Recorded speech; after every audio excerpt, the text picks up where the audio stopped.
انا فتحنا لک فتحا مبینا، بے شک ہم نے آپ کو روشن فتح عطا فرمائی، اور لیغفر لک اللہ ما تقدم من ذنبک، یہاں پر جو کاف ہے، کاف زبر کا، یہ مخاطب کی ضمیر ہے، اور یہاں پر یہ جو کاف ہے یہ سببیت کی علامت دے رہی ہے۔ بعض مکاتب فکر نے اس کا ترجمہ یہ کیا کہ اس کے صدقے سے اللہ تعالیٰ تمہارے اگلے پچھلے گناہ معاف فرما دے۔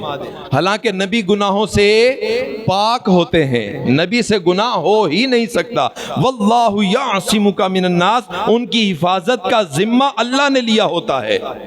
جب اللہ فرما رہا ہے کہ ان سے گناہ ہو ہی نہیں سکتا، تو پھر تم نے یہ ترجمہ کیسے کر دیا؟ گرامر کمزور ہونے کی بنا پر اتنا بڑا یہ بہتان کہ تمہارے اگلے اور پچھلے، یعنی پچھلے جو کر لیے وہ بھی، جو آگے کرو گے وہ بھی۔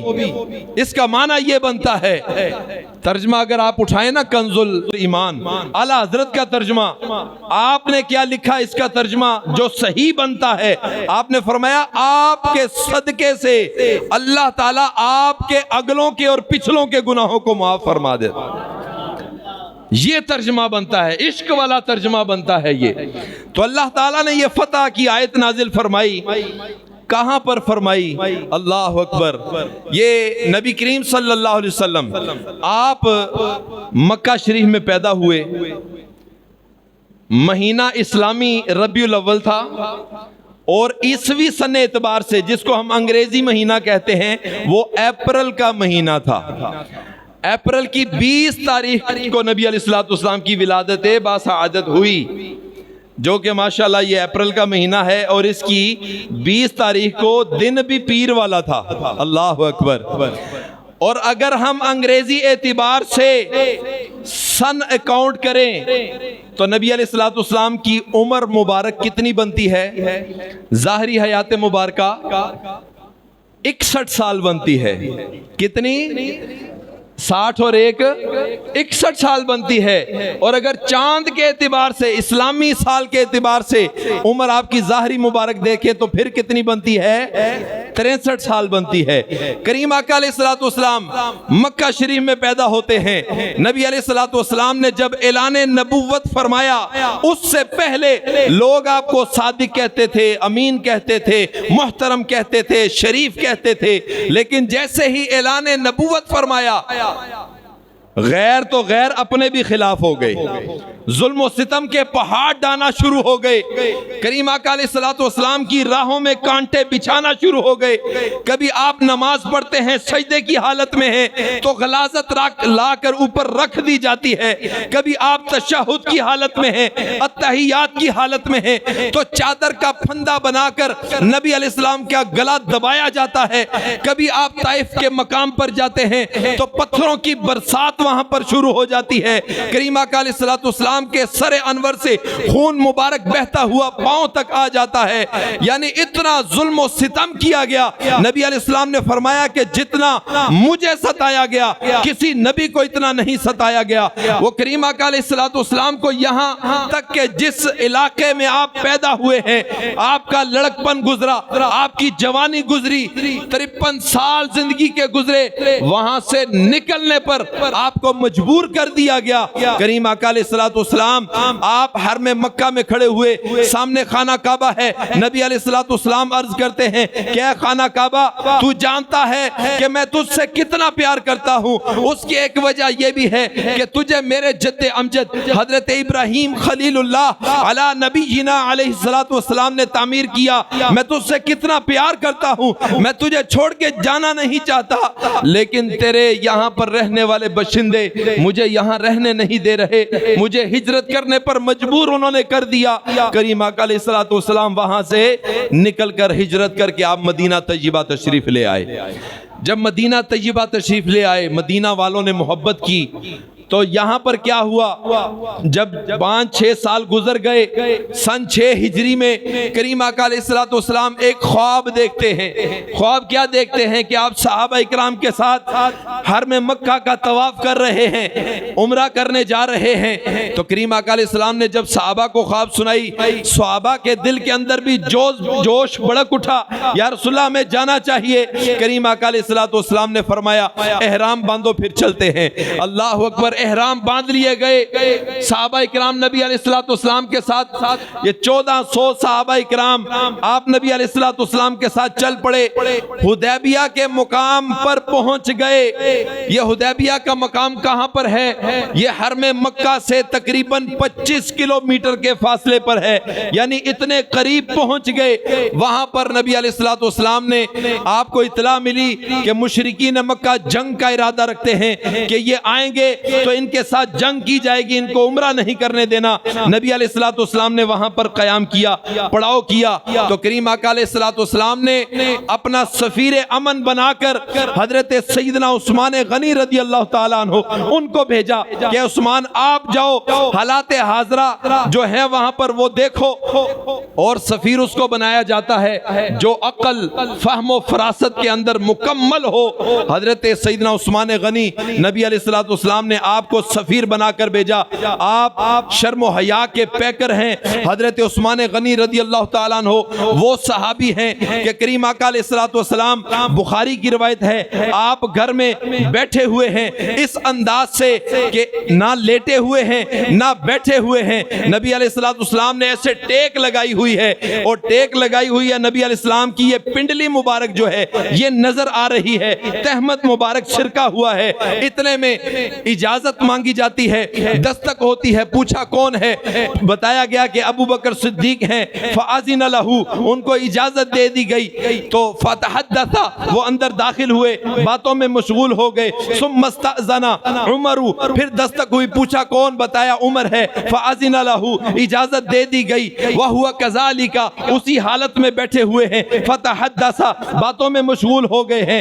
ثُمَّ اسْتَأْذَنَ عثمان، پھر دستک ہوتی ہے، پوچھا کون ہے؟ بتایا گیا کہ عثمان ہیں۔ نبی علیہ السلام نے فجلست رسول اللہ صلی اللہ علیہ وسلم وسوى ثيابه، نبی علیہ السلام بیٹھ گئے اور اپنی پنڈلی مبارک کو سیدھا کر لیا، کپڑے درست فرما لیے۔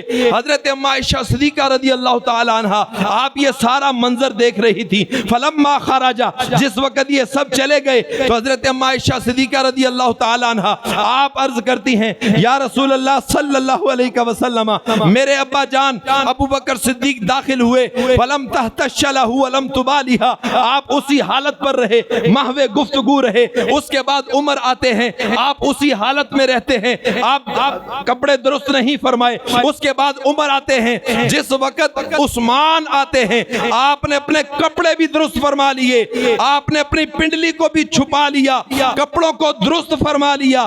اس کی کیا وجہ ہے؟ تو نبی علیہ السلام نے فرمایا، الا تستحیی من رجل تستحیی منہ الملائکہ، کہ عائشہ میں اس سے حیا کیوں نہ کروں جس سے اللہ کے سارے فرشتے بھی حیا کرتے ہیں۔ وہ سیدنا عثمان غنی رضی اللہ تعالیٰ عنہ شرم و حیا کے پیکر، ان کو نبی علیہ السلام نے سفیر امن بنا کر بھیجا، حالات حاضرہ کا جائزہ لینے کے لیے بھیجا۔ حضرت عثمان غنی رضی اللہ تعالیٰ عنہ آپ چلے گئے، اتنے میں ایک شخص کھڑا ہوا، عرض کی یا رسول اللہ صلی اللہ علیہ وسلم، ہم یہاں بیٹھے ہیں، عثمان تو وہاں پر طواف بھی کر رہا ہوگا، حجر اسود کو بوسہ بھی دے رہا ہوگا، مقام ملتزم پر دعا بھی کر رہا ہوگا۔ نبی علیہ السلام نے فرمایا سنو، میرا عثمان میرے بغیر طواف نہیں کر سکتا، میرا عثمان میرے بغیر عمرہ نہیں کر سکتا۔ ادھر مشرکین مکہ جو کہ حضرت عثمان غنی کی بڑی حیا کرتے تھے، کیوں کہ آپ کا تعلق بھی تھا، رشتہ داری بھی تھی، تجارت کے معاملات بھی تھے۔ سیدنا عثمان غنی رضی اللہ تعالیٰ کی تجارت سے ان کو فائدہ بھی بہت زیادہ پہنچتا تھا۔ اس وجوہات کو سامنے رکھتے ہوئے انہوں نے کہا کہ عثمان معاہدہ صلح کا ہم کر لیتے ہیں، لیکن یہ سامنے خانہ کعبہ ہے، تم طواف کرنا چاہو، صفا مروہ کرنا چاہو عمرہ کرنا چاہو تمہیں ہم اجازت دیتے ہیں، تم کر سکتے ہو۔ سیدنا عثمان غنی رضی اللہ تعالیٰ عنہ آپ نے کیسا عشق بھرا جواب دیا، آپ نے فرمایا کہ تم طواف کی بات کر رہے ہو، عثمان اس وقت طواف کرے گا جب طواف کرتے ہوئے نبی کائنات صلی اللہ علیہ وسلم عثمان کے آگے آگے طواف کر رہے ہوں گے۔ وہ سیدنا عثمان غنی رضی اللہ تعالیٰ عنہ آپ نے طواف نہ کیا، ان کے ساتھ صلح حدیبیہ کا جو شرائط تھی ان کے ساتھ کچھ بندے آئے اور حدیبیہ کے مقام پر انہوں نے صلح کا ایک شرائط لکھی۔ وہ شرائط کیا تھی؟ بظاہر تو وہ مسلمانوں کے خلاف تھی، سخت خلاف تھی، لیکن حقیقت میں نبی علیہ السلام کی بہت بڑی حکمت عملی اس کے اندر پوشیدہ تھی۔ شرائط کیا تھی؟ شرائط یہ تھی کہ اس مرتبہ آپ کو عمرہ نہیں کرنے دیا جائے گا، آپ واپس جائیں۔ نبی علیہ السلام نے فرمایا قبول ہے، اگلے سال آپ آئیں گے، صرف 3 دن کے لیے اجازت ہوگی، ہتھیاروں کے بغیر آئیں گے۔ نبی علیہ السلام نے فرمایا اجازت ہے، قبول ہے۔ اگر کوئی مسلمان ہو کر مکہ سے مدینہ جائے گا آپ کو واپس لوٹانا ہوگا۔ نبی علیہ السلام نے فرمایا قبول ہے۔ اگر کوئی مدینہ سے مکہ آیا، ہم نے گرفتار کر لیا، ہم جو مرضی اس کے ساتھ سلوک کریں، آپ نہیں پوچھ سکتے۔ نبی علیہ السلام نے فرمایا قبول ہے۔ یہ بظاہر تو مسلمانوں کے خلاف تھا، لیکن اس میں حکمت کیا تھی کہ جب نبی علیہ السلام ہجرت کر کے آئے تو یہ جو مشرکین مکہ ہیں یہ ایک منفی پروپیگنڈا انہوں نے شروع کر دیا، کیا کہ ان کا کوئی وجود نہیں ہے، ان کی کوئی ریاست نہیں ہے، ان کا کوئی امیر نہیں ہے، ان کی کوئی اوقات توبہ نعوذ باللہ نہیں ہے۔ اس طرح کے پروپیگنڈے کرنا شروع کر دیے۔ اس پروپیگنڈے کو ختم کرنے کے لیے نبی علیہ السلام نے ان کے ساتھ معاہدہ کیا۔ جب معاہدہ ہو جاتا ہے اس کا مطلب یہ ہوتا ہے کہ حریف نے مان لیا کہ جس کے ساتھ معاہدہ کر رہا ہوں آخر وہ بھی کوئی طاقت ہے۔ جب معاہدہ ہو گیا اس سے حکمت یہ تھی، اس سے فائدہ یہ ہوا، ان کا یہ جو منفی پروپیگنڈا تھا یہ ختم ہو گیا۔ یہ کہنا بند کر دیا انہوں نے، یعنی انہوں نے مان لیا کہ ان کا بھی کوئی وجود ہے، ان کی بھی کوئی ریاست ہے، یہ بھی اپنی ریاست کے بادشاہ ہیں جن کے ساتھ ہم یہ دستخط کر رہے ہیں، اور جو معاہدہ توڑے گا پھر یہ معاہدہ ختم سمجھا جائے گا۔ نبی علیہ السلام نے دستخط فرما لیے۔ اس دستخط پر نبی علیہ السلام نے اس معاہدے پر جو اپنا نام لکھا محمد الرسول اللہ، اس پر انہوں نے اعتراض کیا کہ باقی آپ نے سارے قبول کر لیے، یہاں پر محمد الرسول اللہ مٹایا جائے اور یہاں پر محمد بن عبداللہ لکھا جائے۔ نبی علیہ السلام نے حضرت علی سے فرمایا علی امحو اسمی، اے علی میرے نام کو یہاں سے مٹا دو۔ تو حضرت علی رضی اللہ تعالیٰ عنہ، صحابہ اکرام جو آپ کے نام پر سر کٹانے کے لیے تیار ہیں، جانوں کے نذرانے پیش کرنے کے لیے تیار ہو جاتے ہیں، اور جو آپ کے ایک فرمان پر اپنے گھوڑوں کو سمندروں پر دوڑانے کے لیے تیار ہو جاتے ہیں، وہ مولا علی شیر خدا رضی اللہ تعالیٰ عنہ آپ عرض کرتے ہیں لا امحو کا ابدا، یا رسول اللہ میرے ماں باپ آپ پر قربان جائیں لیکن قیامت تک علی آپ کے نام کو نہیں مٹا سکتا۔ اللہ اکبر، قیامت تک تو حضرت علی کی زندگی نہیں تھی، لیکن یہ کعبہ دا یہ لفظ کیوں فرمایا؟ علماء کرام اس میں بڑا لطیف نکتہ ارشاد فرماتے ہیں، قیامت تک اس لیے فرمایا کہ مولا علی نے یہ بتا دیا آبادا کہہ کر کہ قیامت تک جس کی رگوں میں میرا خون ہوگا یا رسول اللہ آپ کا نام وہ بھی نہیں مٹا سکتا۔ اللہ اکبر، وہ معاہدہ ہو گیا۔ کریم آقا علیہ السلام واپس حرم مدینہ میں تشریف لے آئے، اور اس کے بعد بنو بکر کا ایک قبیلہ تھا، اس نے یہ معاہدہ توڑ دیا۔ جب معاہدہ توڑ دیا تو نبی کریم صلی اللہ علیہ وسلم نے خفیہ طریقے سے تیاری شروع کر دی، انفرادی طور پر صحابہ کو کہنا شروع کر دیا کہ جنگ کی تیاری کرو۔ اب جنگ کہاں کرنی ہے، کس کے ساتھ کرنی ہے، کس مقام پر کرنی ہے، کب کرنی ہے، یہ کسی کو نہیں بتایا، یہاں تک کہ صحابہ میں جو سب سے قریب ابو بکر صدیق رضی اللہ تعالیٰ عنہ تھے ان کو بھی نہیں بتایا، اہل بیت میں سے حضرت علی کو نہیں بتایا، اپنی ازواج میں سے سب سے سے قریب حضرت اما عائشہ صدیقہ رضی اللہ تعالیٰ عنہ، ان کو بھی نہیں بتایا، کسی کو نہیں بتایا۔ 2 سال تیاری ہوتی رہی، اور 2 سال کے بعد جب صحابہ بالکل تیار ہو گئے، نبی علیہ السلام نے فرمایا میرے صحابہ چلو چلتے ہیں، مکہ کو فتح کرنے چلتے ہیں۔ نبی علیہ السلام یہ 10,000 کا لشکر لے کر روانہ ہوئے۔ نبی علیہ السلام نے فرمایا کہ 25 بندوں کا گروہ ہو جائے اور علیحدہ علیحدہ ہو جائیں، ہر گروہ اپنے ساتھ ایک چراغ پکڑ لے، آگ پکڑ لے۔ جس وقت نبی علیہ السلام قریب پہنچے حرم مکہ کے، پیغام بھیج دیا کہ ہم آ رہے ہیں۔ انہوں نے جاسوس بھیجا کہ جا کر دیکھو کہ آخر کتنے لوگ آ رہے ہیں۔ ان کا جاسوس جب آیا، رات کے اندھیرے میں جب اس نے دیکھا تو جہاں تک اس کی نظر پڑ رہی تھی روشنی روشنی نظر آ رہی تھی۔ اس نے کہا اتنا عظیم لشکر؟ اس نے جا کر بتایا کہ بھئی بات ختم، اتنا بڑا لشکر تاریخ میں نہ میں نے کبھی سنا ہے، نہ کبھی دیکھا ہے، نہ کبھی پڑھا ہے۔ اتنا بڑا لشکر وہ محمد عربی صلی اللہ علیہ وسلم لے کر آ رہے ہیں، آج تو وہ تم لوگوں کو مکہ کے مشرکین کو کچل کے رکھ دیں گے۔ وہ سارے ڈر گئے کہ اب کیا ہوگا، انہوں نے ہتھیار پھینک دیے۔ اصل میں اس میں حکمت کیا تھی؟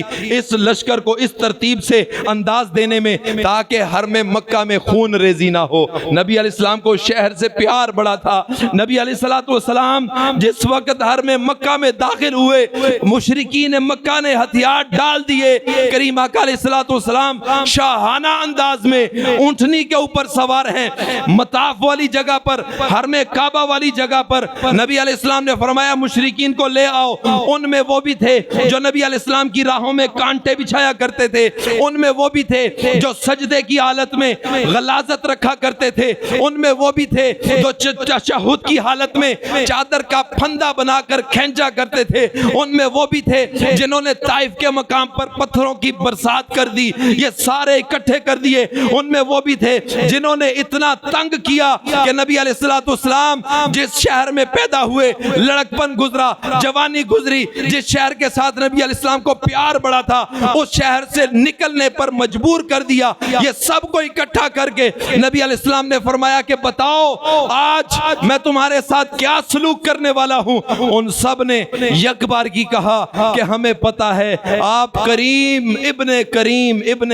کریم ہیں، آپ ہمیں معاف فرما دیں گے۔ یہ خوشخبری اللہ تعالیٰ نے مدینہ پاک میں یہ سورت نازل فرما کر اذا جاء نصر اللہ والفتح ورأیت الناس یدخلون فی دین اللہ افواجا، اے محبوب آپ اپنی آنکھوں سے دیکھیں گے کہ لوگ کس طرح فوج در فوج، ورأیت الناس یدخلون فی دین اللہ افواجا، فوج در فوج اسلام میں داخل ہوں گے۔ یہ اللہ تعالیٰ نے پہلے ہی نبی علیہ السلام کو یہ خوشخبری عنایت فرما دی تھی۔ کریم آقا علیہ السلام نے جب پوچھا کہ میں تمہارے ساتھ کیا سلوک کرنے والا ہوں، انہوں نے کہا کہ آپ کریم ہیں، کریم کے بیٹے ہیں، آپ ہمیں معاف فرمائیں گے۔ نبی علیہ السلام نے فرمایا کہ سنو، آج میں اپنے بھائی یوسف کی سنت پہ عمل کرتا ہوں، لا تثریب علیکم اليوم، آج کے دن تم سے کوئی مواخذہ نہیں ہے، میں نے تم سب کو معاف کر دیا۔ جب نبی علیہ السلام نے یہ اعلان فرمایا تو 2000 سے زائد مشرکین اسی وقت دائرہ اسلام میں داخل ہو گئے۔